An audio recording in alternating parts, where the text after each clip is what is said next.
લક્ષ્ય ન્યૂઝ, એક નજર, એક લક્ષ્ય. સોડમ પુરાતન પાંચાળની તરણેતર લોકમેળો 2024 ઋષિ પંચમીના પવિત્ર દિવસે કૃષિ મંત્રી શ્રી રાઘવજીભાઈ પટેલ તથા પ્રવાસન મંત્રી મુળુભાઈ બેરાએ તરણેતર મેળાની મુલાકાત લીધી. કૃષિ અને પશુપાલન મંત્રી રાઘવજીભાઈ પટેલ પશુપાલકો માટે રાજ્ય સરકારનો મહત્વનો નિર્ણય, રાજ્યની સંસ્થાઓ ખાતે સિમેન્ટ ડોઝથી કૃત્રિમ બીજદાનની ફી ₹300 થી ઘટાડી ₹50 કરાઈ. અત્યાર સુધીમાં 81,200 પશુ આરોગ્ય મેળા યોજી 3,26,00,000થી વધારે પશુઓની સારવાર કરાઈ. પ્રવાસન મંત્રી મુળુભાઈ બેરા તરણેતર જેવા લોકમેળાના વારસાના જતન માટે રાજ્ય સરકાર સતત પ્રયત્નશીલ. અંબાજીના ભાદરવી પૂનમના મેળાને પ્લાસ્ટિક મુક્ત બનાવવા વન અને પર્યાવરણ વિભાગ દ્વારા અભિયાન. તરણેતર મેળો એ વિશિષ્ટ મેળો છે જેને જોવા વિદેશીઓ પણ આવે છે. નાયબ મુખ્ય દંડક જગદીશભાઈ મકવાણા. મંત્રીઓએ ત્રિનેત્રેશ્વર મહાદેવના દર્શન કરી જન સુખાકારીની પ્રાર્થના કરી. પશુ પ્રદર્શન હરીફાઈના વિજેતાઓને મંત્રીના હસ્તે ઇનામ વિતરણ કરાયું. સુરેન્દ્રનગર જિલ્લાના થાન તાલુકામાં તરણેતર ગ્રામ પંચાયત તથા ગુજરાત ટુરિઝમ દ્વારા સોડમ પુરાતન પાંચાળની થીમ સાથે તરણેતર લોકમેળા 2024નું આયોજન કરવામાં આવ્યું છે. આજે ઋષિ પંચમીના પવિત્ર દિવસે કૃષિ અને પશુપાલન મંત્રી રાઘવજીભાઈ પટેલ તથા પ્રવાસન અને સાંસ્કૃતિક પ્રવૃત્તિઓના મંત્રી મુળુભાઈ બેરા તરણેતરના મેળામાં પધાર્યા હતા અને સ્થાનિકોનો ઉત્સાહ વધાર્યો હતો. તરણેતર પધાર્યા બાદ મંત્રીઓએ સૌ પ્રથમ ત્રિનેત્રેશ્વર મહાદેવના મંદિર ખાતે દર્શન કરી શિવ પૂજન કર્યું હતું તથા રાજ્યની સુખાકારી માટે પ્રાર્થના કરી હતી. ત્યારબાદ મહાનુભાવ તરણેતર મેળામાં ગ્રામ પંચાયત આયોજિત સાંસ્કૃતિક કાર્યક્રમમાં જોડાયા હતા. આ તકે બંને મંત્રી તેમજ મહાનુભાવના હસ્તે પશુ પ્રદર્શનની સ્પર્ધાના વિજેતાઓને ઇનામ એનાયત કરાયા હતા. આ તકે કૃષિ અને પશુપાલન મંત્રી રાઘવજીભાઈ પટેલે પશુપાલકોને ઘર આંગણે વિવિધ યોજનાઓ અંતર્ગત સારવાર મળી રહે તે માટે ગુજરાતમાં વર્ષ 2002થી પશુ આરોગ્ય મેળાની શરૂઆત કરવામાં આવી છે. આ તકે રાજ્યના પ્રવાસન, સાંસ્કૃતિક પ્રવૃત્તિ તેમજ વન અને પર્યાવરણ મંત્રી મુળુભાઈ બેરાએ પ્રાસંગિક પ્રવચનમાં જણાવ્યું હતું કે મુખ્યમંત્રી ભૂપેન્દ્રભાઈ પટેલે આ મેળાની સફળતા માટે તેમજ અહીંના લોકોને શુભકામનાઓ પાઠવી છે. તેમણે કહ્યું હતું કે તરણેતરનો મેળો એ આનંદ, યુવાની અને કળાનો અનેરો સંગમ છે. પાંચાળની પ્રાદેશિક વિશેષતાઓનો ઉલ્લેખ કરતા તેમણે કહ્યું હતું કે મેળા ઉત્સવો એ ભારતીય સંસ્કૃતિ છે.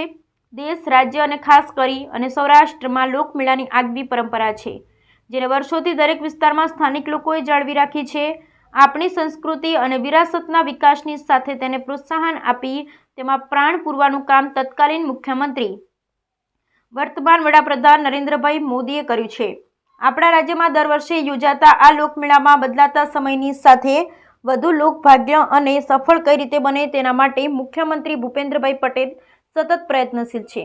વર્તમાન સમયમાં યુવક સેવા અને સાંસ્કૃતિક વિભાગ તેમજ રમતગમત વિભાગ દ્વારા મેળાઓમાં વિવિધ સ્પર્ધાઓ યોજવામાં આવે છે તો તરણેતરના મેળામાં પશુપાલન વિભાગ દ્વારા પશુ પ્રદર્શન પણ યોજાય છે. તરણેતરના મેળાનું ધાર્મિક મહત્વ તેમજ માધવપુરના મેળા, જૂનાગઢના ભવનાથના મેળાની વિશેષતાઓનો ઉલ્લેખ પણ તેમણે કર્યો હતો. આ સાથે કહ્યું હતું કે હવે અંબાજીમાં ભાદરવી પૂનમનો મેળો શરૂ થવાનો છે ત્યારે પર્યાવરણના જતન માટે ઝીરો પ્લાસ્ટિક વેસ્ટની નીતિ સાથે આ મેળાને પ્લાસ્ટિક મુક્ત બનાવવા વન અને પર્યાવરણ વિભાગે અભિયાન શરૂ કર્યું છે. લોકમેળાની આપણી પરંપરાને લોકોએ જાળવી રાખી છે ત્યારે રાજ્ય સરકાર પણ તેના જતન અને સંવર્ધન માટે કાર્ય કરી રહી છે. મેળાની દિવસ રાત સુરક્ષા કરતા પોલીસ તેમજ સુરક્ષા જવાનોને અભિનંદન પાઠવ્યા હતા. આ સાથે કહ્યું કે પશુ પ્રદર્શનમાં ભાગ લેનાર 221 પશુપાલકોને વિવિધ શ્રેણીમાં ઇનામ આપશે.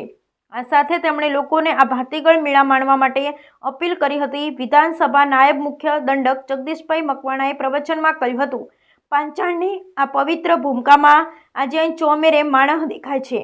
આ એવો વિશિષ્ટ મેળો છે. છત્રી અને પરંપરાગત વેશભૂષામાં લોકો મેળો માણવા ઉમટે છે અને મેળાની જોવા વિદેશીઓ પણ ઉમટતા હોય છે. કાર્યક્રમ સ્થળે પધાર્યા બાદ મંત્રીઓનું ઝાલાવાડી આંટાળી પાઘડી તેમજ પારંપરિક ભરતકામ કરેલી ઝાલાવાડી કોટી પહેરાવી સ્વાગત કરાયું હતું. આ તકે પાંચાળ રાસ મંડળના યુવાનો દ્વારા પરંપરાગત વેશભૂષામાં રાસ રજૂ કરવામાં આવ્યો હતો.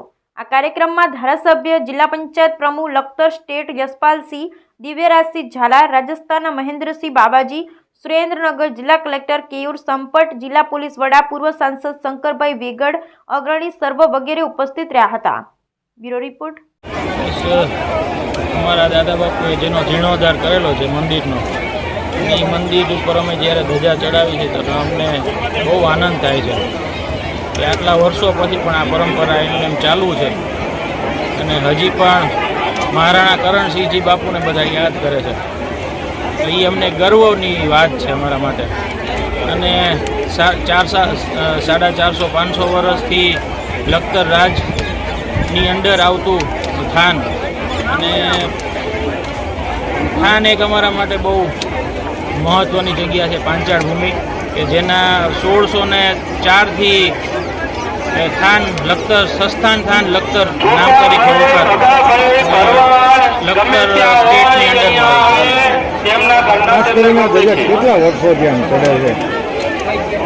એમ કહેવાય કે પ્રણાલિકા બહુ જૂની છે. અને જ્યારથી મહારાણા કરણસિંહજી બાપુએ આ મંદિરનો જીર્ણોદ્ધાર કર્યો ત્યારથી આ પ્રણાલિકા ચાલુ છે. એને 135 વર્ષ જેવું થયું. આચાર પ્રદેશનો દર વર્ષની જેમ ભાદરવા સુદ ત્રીજથી જે આ મેળાની શુભ શરૂઆત થઈ છે, તરણેતરના મેળોમાં આજે ખૂબ મોટી સંખ્યામાં ગઈકાલે રાત્રે પણ લોકો અહીં હતા, આજે અત્યારે પણ છે. આજના આ કાર્યક્રમમાં અહીંયા આપણા રાજ્યના કૃષિ, પશુપાલન અને ગ્રામ વિકાસ વિભાગના માનનીય મંત્રી શ્રી રાઘવજીભાઈ, અહીંના સાંસદ શ્રી ચંદુભાઈ સિંહોરા અને બધા ધારાસભ્યશ્રીઓ, જિલ્લા પંચાયતના પ્રમુખ, જિલ્લા કલેક્ટરશ્રી, અન્ય જિલ્લાના અધિકારીઓ અહીંયા ઉપસ્થિત રહ્યા, સ્થાનિક આગેવાનો, તરણેતર ગ્રામ પંચાયતના સરપંચ સહિત બધાની ઉપસ્થિતિમાં આજનો આ હમણાં કાર્યક્રમ છે એ પૂરો થયો. આ મેળો છે વર્ષોથી અહીંના સ્થાનિક લોકોએ આપણી જે પરંપરા છે, આપણી જે સંસ્કૃતિ છે એને જાળવી રાખી. એમાં આપણા તત્કાલીન મુખ્યમંત્રીના આજના વડાપ્રધાન નરેન્દ્રભાઈ મોદી સાહેબ જ્યારે ગુજરાતમાં મુખ્યમંત્રી હતા ત્યારથી આ મેળાને અલગ રીતે એમાં સ્પોર્ટ ઓથોરિટીના માધ્યમથી રમતવીરો અહીં અલગ અલગ રમતોમાં ભાગ લઈ શકે એને પ્રોત્સાહિત કરી શકાય. પશુપાલકો છે, જે શ્રેષ્ઠ પશુપાલકો છે એનું પણ સન્માન થાય.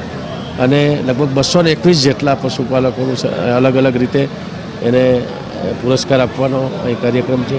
સાંસ્કૃતિક વિભાગ, ટુરિઝમ વિભાગ અને રાજ્ય સરકારના અન્ય વિભાગો પણ આ મેળાને વિશ્વવિખ્યાત બનાવવા માટે જે નરેન્દ્રભાઈ શરૂઆત કરી હતી એમાં જેમ જરૂરિયાત થતી જાય અને આજના સમયની માગ હોય એ પ્રમાણે ઉમેરો કરી, સુવિધાઓ વધારી અને અહીંના જે આ ખાલી વિસ્તાર પૂરતા નહીં પણ રાજ્યભરમાંથી અને દેશમાંથી, અન્ય રાજ્યોમાંથી પણ આ મેળામાં લોકો આવે, અન્ય દેશોમાંથી પણ આવે એવો વિશ્વવિખ્યાત આપણો આ તરણેતરનો જે મેળો છે એમાં ખૂબ મોટી સંખ્યામાં આ વખતે બધાની ચિંતા હતી, લોક માગણી હતી કે મેળો યોજાય. વહીવટીતંત્રને મુશ્કેલી હતી કે ભારે વરસાદના કારણે અને જે અલગ અલગ કારણોમાં છેલ્લે સુધી નક્કી કરવું કે કરવું કે ન કરવું. હમણાં 2 દિવસ પહેલાં 1.5 ઇંચ વરસાદ પડી ગયો હતો.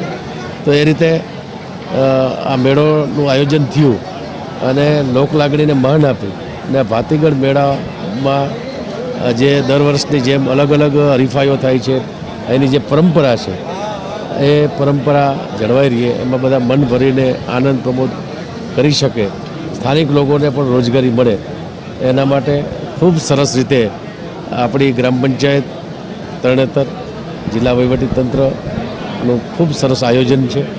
અને લોકો આપણે જોઈ રહ્યા છીએ કે અનેક રાઇડ્સથી લઈ અને અનેક મનોરંજન અહીંયા રાવટીઓથી લઈ ભજન ભોજન સહિત જે દર વર્ષની જેમ આ મેળો યોજાય છે એવો ખૂબ ભવ્ય આપણો આ ભાતીગળ મેળો છે. એમાં આજે અમે બધા ઉપસ્થિત રહ્યા છીએ અને અમને ખૂબ આનંદ થયો. અમે પણ મેળાને માણ્યો છે. હજી પણ અત્યારે થોડી વાર એમાં જે અલગ અલગ સ્પર્ધાઓ છે ત્યાં જવાના છે. સાહેબ, સીએમ સાહેબનો કાર્યક્રમ કેમ